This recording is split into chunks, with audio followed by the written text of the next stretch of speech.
Hey everybody, welcome back to Winnemac Attack Hockey for this week's NHL Weekly Update. I'm Dom the Bomb, and that is Jake the Snake Armstrong. If you're new to the channel, please be sure to hit that subscribe button. Jake, we're inching closer and closer to the playoffs. How you doing, my friend?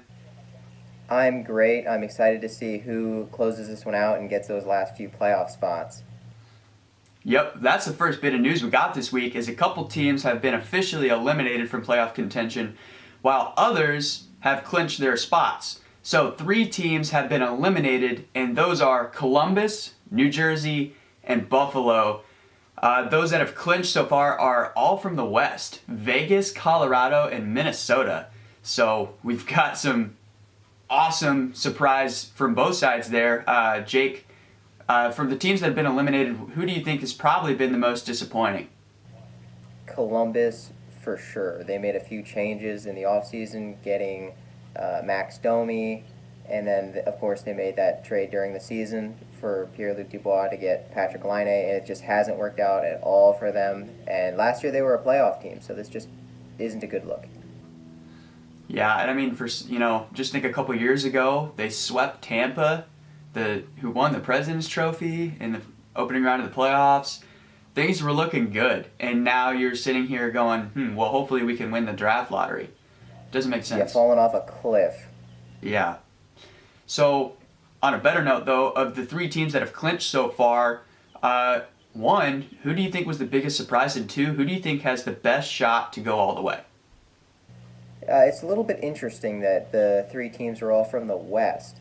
So I don't think I'm really surprised by any of them, but just the fact that no one else has done it from any other division. Meanwhile, that 4th spot in the West is a big fight. You know, the Sharks are really still in it, but then the big competition there is the Coyotes and the Blues. It's up in the air who's going to get that spot. I couldn't tell you. Mm-hmm. Yeah, I mean, what do we got? Another, 5, 6 games left for most teams? It's coming down to the wire. Yeah, every point is a killer right now for some teams. Yeah, and it's funny that you say every point because there's literally a 1-point difference separating the Blues and the Coyotes right now. It's crazy. All right, well, let's continue throughout the week to monitor the playoff spots, and I mean, it's going to come down to that last game. That is absolutely for sure. All right, so hey, speaking of the Columbus Blue Jackets, Elvis Merzlikins has come out and said, hey, I'm tired of losing. Quote, I am tired of losing. And Max Domi has been a healthy scratch in back-to-back games, most likely for disciplinary reasons. Jake, I mean, it just seems like things are falling apart in Columbus. Do you see a coaching change coming? Do you see some things in management changing soon? I would actually be more surprised if there wasn't a coaching change. I think Tortorella has accepted that he's out. He probably wants to change himself. He's lost control of that team. I honestly don't know if there's a team in the NHL that wants him at this point. I know Mike Babcock left the Maple Leafs a couple seasons ago when those players said that he was too hard on them, and I think it's been evident that Tortorella has been way too hard on his players, healthy scratching everyone.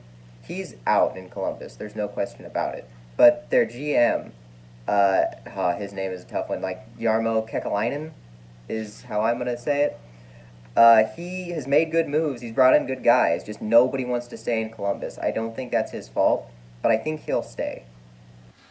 Yeah, I mean, I agree with you. I think he's made some pretty good moves for the team, trying to get a spark in there.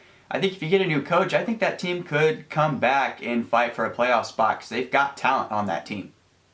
Right. Max Domi is a great player. He just has to find his role on a team. He's got to fit into a coaching strategy. Mm-hmm. All right, well, hey, another team that's been officially, close to being officially eliminated, Detroit. Things aren't looking very good for them right now. Dylan Larkin and Tyler Bertuzzi have been announced. They're out for the season, which is, just a handful of games, but still. So I feel bad for Detroit, too, because, I know they're still rebuilding, but you had some good looks from them, at least in the middle towards the later stages of the season. Jake, how do you think things are going to look for them here in the next couple years, you'd say? Steve Yzerman is a generational general manager. He built that super team in Tampa, and then he takes a job in Detroit. He's got a great future lined up for them already.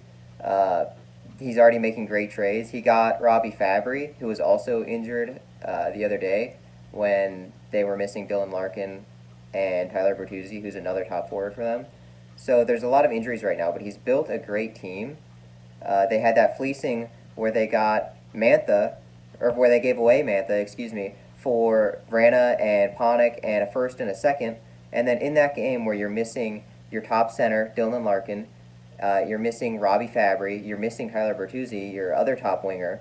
So you've got some holes there, and then who steps up? Those trade pieces. You get Vrana, who scores 4 goals in that game. Panik scores a goal in that game. It's crazy how he's just filled the gaps on that team. They don't have a lot of star players, but they've got depth now. So that's a team in a few years. They're going to be up there on the standings. Mm-hmm. And also, Bernier makes 50 saves against Dallas just to lose in overtime. I mean, that's got to be exciting, too, to have a goaltender like that. Yeah, he backstopped them all the way to that, at least 1 point in that game. Mm-hmm. All right, so, hey, next, Ryan Hartman has signed a contract extension with the Minnesota Wild. 3 years, averaging $1.7 million. Jake, I think that's a pretty good signing for a depth forward who's made a difference for that team. Yeah, whatever they've got going on in Minnesota, it's working. They, as we said earlier, clinched that playoff spot. One story I remember about Hartman, though, is when he got traded to the Wild a few years ago, the Flyers GM tried to call him and say, hey, sorry, we traded you. You can be prepared to go to Minnesota. But he couldn't reach him. Hartman was out like hunting or something and didn't take his phone with him. So he didn't see that he got traded until like the next day. Well, hey, I'd say it's working out for him. Yeah, he's cashing in on it, that's for sure. All right, hey, our last piece of news that we have for the week, just a really interesting stat line. Sidney Crosby, Sid the Kid, becomes the second player in NHL history to have a point per game in his first 16-plus seasons. The only other guy, take a guess, Wayne Gretzky. Yeah, Sidney Crosby, there's no doubt about it. If there was something beyond generational talent, like he's amazing, one of the best players to ever play the game. He's got 2 Conn Smythes, 3 Stanley Cups. I mean, everyone knows him. Sidney Crosby, one of the best there is. Yeah, he's definitely going to go down as one of the best players to ever play in the National Hockey League. All right. And he's not done yet. When I say 3 Stanley Cups, they're back in the playoffs, or it can be assumed that they're going to be back in the playoffs. He's not done yet. He could have, 4 or 5. I don't put a limit on Sidney Crosby. Yeah, I mean, yeah, he's had his injury issues, but man, when he's healthy, I mean, he's got 20 goals this year. He's playing really good hockey, and there's a reason why he's one of the best in the game. Yeah, So, hey, you mentioned Pittsburgh is in the playoff race. Let's hop into our standings here. And we'll start over in the Central. And believe it or not, guys, the Carolina Hurricanes have taken the lead in the Central Division with 68 points. Florida right behind them at 67. Tampa is at 64. Nashville holds on barely at 54 points. Dallas has surpassed Chicago for the 5th spot at 52, and they have a couple games in hand. Chicago is at 49 points, so they're looking a little rough right now. They're going to have to really pick it up if they want to make a playoff spot. Then, over in the North, Toronto, like it has been all season, leads the division with 65 points, and they've got some cushion. After sweeping Winnipeg in their mini-series, Winnipeg has 57 points at second place, Edmonton at 56, and the Canadiens have 49, holding that 4th spot, but Calgary has 45 points, so they're not even out of it right now. Then over in the East, the Capitals continue their exciting run right now, 66 points, followed by Pittsburgh, though, at 65. The New York Islanders at 63, and then Boston at 60. So you have 6 points separating the top 4 teams in that division. The Rangers, though, are 6 points out. So it's going to be tough if they want to make it, but there's still a chance for them. Then over in the West, as we've mentioned, 3 teams have locked their playoff spots. That being Vegas, Colorado, and Minnesota in that order. And then, like you said, Arizona and Columbus, or I'm sorry, St. Louis, I don't know why I said Columbus, are separated by a point. Arizona has 47, St. Louis at 46. So, Jake, those are the standings. Like you said earlier, there's so much going on. The fourth spot in every division seems to be like it's going to come down to the wire. Personally, though, with the Arizona-St. Louis situation, who do you think is going to have the edge?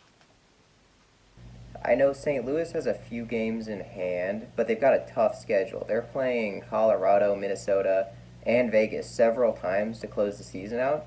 So Arizona is not out of this yet, even though they've played a few extra games. I do think St. Louis has the better roster if they can get it together. So my money's on St. Louis. My hope is on St. Louis. But it's still a toss-up. But I guess I'm going to have to go St. Louis here. Yeah. Hey, us Indiana fans, though, we're hoping Arizona misses the playoffs. Maybe there's another slim chance they'll relocate to Indiana. Am I right? We can hope. All right. Well, hey, let's jump into our key players to watch. Jake, let's start with you. Who do you got? All right, I've got Kirill the Thrill Kaprizov. He's fighting for the Calder now. He's got 22 goals, 19 assists for 41 points in 47 games this year. Those are solid rookie numbers, especially in a shortened season. He hasn't had as much time to get that NHL experience that other rookies have had, but right from the get-go, he's been on it. He creates offense. Just the plays that he makes are incredible. He's fun to watch. He's a player that Minnesota needs, and he's got to be big for that playoff push. We wonder, where did Minnesota come from? It's guys like Kaprizov. Meanwhile, I guess you could put another player to watch who's also fighting for that Calder Trophy is Jason Robertson for Dallas. He has 14 goals and 23 assists for 37 points in 42 games. So he's got a lot more assists. He's passing the puck, and he's a part of that offense in Dallas. But I think Kaprizov is really just a great forward. I think he's a bigger star, or a bigger future star for the NHL. Yeah, I have to agree with you. I mean, just from watching the highlights, Kaprizov is something special, man. And he's playing with confidence right now. So, like you said, if that carries into the playoffs, Minnesota is going to have to be a team that you really shouldn't sleep on. Yeah, I think it's tough for Minnesota looking into the playoffs and seeing, well, I'm either going to have to play Vegas or Colorado. But I think they've got a chance no matter who they match up against. Me too, partner. All right, so my player to watch is someone who's not on a playoff team, actually. I want to keep an eye on Mackenzie Blackwood for the New Jersey Devils. Last season, he was getting a bunch of hype. I mean, this guy, great goaltender. And I think that's still the case. I think he is still a good goaltender. But he's dropped his last 9 games, and his record this year as a starting goalie, 9-15-3. That is not what you want to see.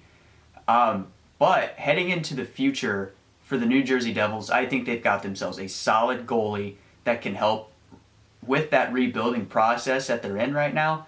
But as a New Jersey fan, for the New Jersey fans, you'd have to think that maybe they want to see a little bit of a better note to end the season.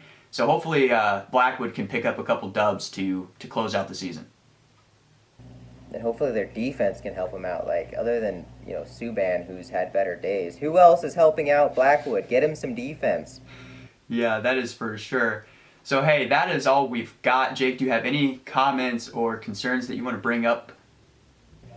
As always, it's going to be another exciting week of hockey. We're trying to close out the season here, and I'm excited to watch. All right, my friend. Well, hey, thank you all for joining in. This is Dom and Jake from Winnemac Attack Hockey, and we will see you next time.